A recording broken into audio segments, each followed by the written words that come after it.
कोलकाता में महिला चिकित्सक के साथ हुई हैवानियत के बाद देश भर के चिकित्सकों में आक्रोश है और आप हमारे ठीक पीछे देख रहे हैं कि सैकड़ों की संख्या में बीएचयू के चिकित्सक जो हैं वो अब लामबंद हो चुके हैं। साफ तौर पर उनका इस घटना को लेकर विरोध है। ये देखिए, ये पोस्टर लेकर हाथों में ये खड़े हैं, स्टॉप वायलेंस अगेंस्ट डॉक्टर, और साफ संदेश है कि जो भी देश भर में चिकित्सकों के साथ अत्याचार हो रहा है उसका कड़ा विरोध है और इन्हें सुरक्षा प्रदान की जाए। चलिए डॉक्टर साहब, बात करते हैं आपसे। हालांकि एक बहुत बड़े तबके पर, एक बहुत बड़ा तबका निर्भर भी है बीएचयू पर इलाज के लिए, और आप आज लोग विरोध जता दे रहे हैं, क्या कहेंगे, एक संदेश क्या होगा? देखिए, हम मानते हैं कि बहुत बड़ा तबका हमारे ऊपर डिपेंडेंट है, पर मैं ये कहना चाहूँगा कि हम भी इसी समाज का हिस्सा हैं। हमारे भी कुछ अधिकार हैं। अगर हम खुद के अधिकारों को नहीं देखेंगे तो हम समाज की मदद कैसे करेंगे? समाज हम ही से शुरू होता है। चैरिटी स्टार्ट्स एट होम, ऐसा कहा जाता है। तो हम अभी अपने अधिकारों के लिए खड़े हैं और ऐसा नहीं है कि ये कोई छोटी मोटी घटना है। पहले होता था, मारपीट होती थी, वायलेंस होता था। इस बार क्या हुआ है कि रेप करके ब्रूटली मर्डर किया गया है। This is totally unacceptable. अगर इसके लिए भी हम नहीं स्टैंड लेंगे तो हम किसके लिए स्टैंड लेंगे? कोई हमारे लिए स्टैंड लेने वाला नहीं है। हमें खुद के लिए खुद ही खड़ा होना पड़ेगा और इसलिए हम ये कर रहे हैं। और जहाँ तक स्ट्राइक की बात है, हॉस्पिटल की बात है, तो जो भी ओपीडीज़ हैं उनसे रेजिडेंट डॉक्टर्स ने अपनी ड्यूटी वापस ली है। जो फैकल्टी हैं, कंसल्टेंट्स हैं, वो अभी भी ओपीडी में हैं। सेकेंड थिंग, जो इमरजेंसी ड्यूटीज़ हैं, इमरजेंसी ओटीज़ हैं और आईसीयूज़ हैं, वो अभी भी फंक्शनल हैं। वहाँ से हमने ड्यूटी वापस नहीं ली है। डॉक्टर साहब, आज क्या क्या व्यवस्थाएं बीएचयू में जारी है, ये बता दीजिए। बीएचयू के अंदर इमरजेंसी सेवाएं चालू हैं। कोई भी पेशेंट अगर उसको ज़रूरत है, इमरजेंसी है, कोई भी मेडिकल सर्विस अवेल करना है तो वो इमरजेंसी में आ सकते हैं। ओपीडी बंद है, ओपीडी को बंद कर सकते हैं। वो 1 हफ्ते 2 हफ्ते बाद ओपीडी में आके दिखवा सकते हैं, बट अगर अर्जेंट है तो वो इमरजेंसी में आ सकते हैं। ट्रॉमा सेंटर में मैम क्या कहेंगी, कहाँ लगता है अभी भी कहाँ लापरवाही हो रही है इस घटना को लेकर?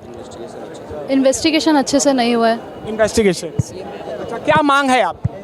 देखिए, आरजीकर मेडिकल कॉलेज में जो हुआ है ये कोई भी तरीके से निर्भया कांड से एक छोटा नहीं है। ये निर्भया 2.0 है।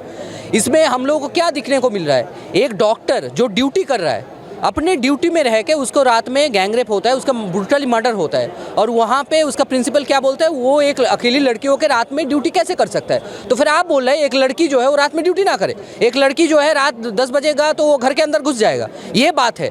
उसका कोई प्रॉपर इन्वेस्टिगेशन नहीं हुआ। बिना इन्वेस्टिगेशन होके डिपार्टमेंट से और हॉस्पिटल से जाता है, बोला जाता है कि वो एक साइकोटिक सुसाइड है। बिना कोई इन्वेस्टिगेशन का जब ये बोला जाता है तो आप समझ रहे हैं ना कितने बुरी तरीके से ये बात को दबाया जा रहा है। उसका पोस्टमार्टम जो हुआ वो पोस्टमार्टम कोई प्रॉपर फॉरेंसिक एक्सपर्ट के साथ नहीं हुआ, बस 3 जूनियर रेसिडेंट्स के साथ उसका पोस्टमार्टम हुआ।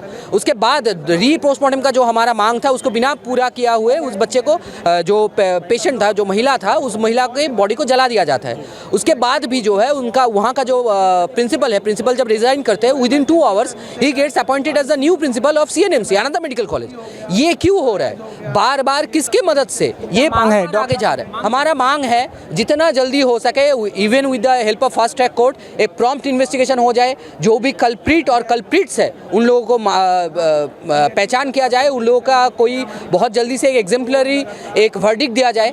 और सबसे बार यही बोलूँगा कि हम भी डॉक्टर है, हम भी किसी का बच्चे हैं, हम भी किसी का बेटा है, किसी का बेटी है। हमारे माँ बाप भी हम लोगों को कुछ सोच के यहाँ पे भेजते हैं, ठीक है? हम लोग चाहते हैं कि नेशनल मेडिकल प्रोटेक्शन एक्ट आ जाए, जिसके तहत हमारे ऊपर कोई भी कभी भी आके हाथ उठाए या हमारे साथ कोई बदतमीजी करे तो उसको ऐसा सज़ा मिले कि बाकी लोग दोबारा हमसे बात करने में या उंगली उठाने में या हमारे ऊपर छेड़खानी करने से पहले दोबारा सोचें। कोलकाता की घटना को लेकर साफ तौर पर बीएचयू के डॉक्टर्स का विरोध है। ये देखिए, ये बीएचयू आईएमएस की बिल्डिंग है और यहाँ पर पोस्टर के साथ अब जो डॉक्टर्स हैं वो सड़कों पर देखे जा रहे हैं और साफ मांग है इनकी कि इनके लिए सुरक्षा व्यवस्था तय की जाए और कोलकाता की घटना में जो मृतक परिवार है उसके साथ न्याय हो।